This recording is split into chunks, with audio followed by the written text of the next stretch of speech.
Hi everybody, this is Sam with Python Basics, and today's video is going to be back with Numpy, and we're going to be doing more with the Numpy Arange function. Alright, let's just go ahead and get into it. So if you're new here, thanks for joining us.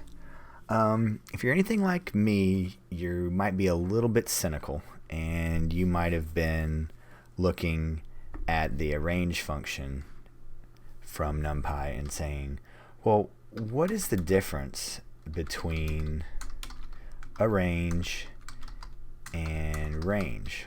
Well, now let's say you're getting more sophisticated and you need a list, and you don't need numbers. You need floats coming through. So you need to go from 0 to 5, and you need to go in 0.5 or 0.25. So let's just look at it. So let's go that, and then we go 0.6, 0.5, close this out, and then we print. Oh, hey.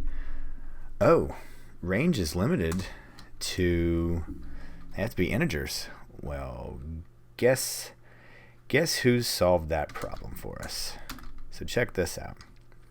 So np dot range 16.5 print x. There we go. And then let's just say we needed it to be a list. So then here we go. I now have a list of floats, where before with our standard range function it is limited to integers. So that is the beginnings of some of the very, very powerful functions that are out there, and I'm going to show you a couple more after this. Real quick video today.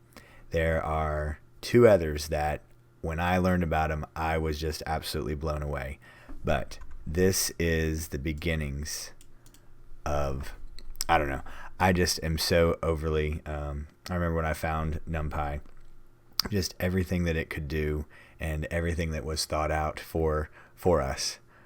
Just a wonderful tool added to Python. So like I said, real quick video today.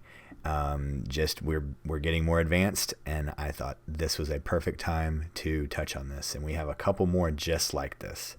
But there we go, guys. Please drop any comments, questions, any video requests, and if you haven't hit that subscribe button, go ahead and do that now, because we do micro videos, bite-sized topics, one video at a time. So as always, guys, thanks for watching. Stay tuned, and we'll see you next time. Bye, guys.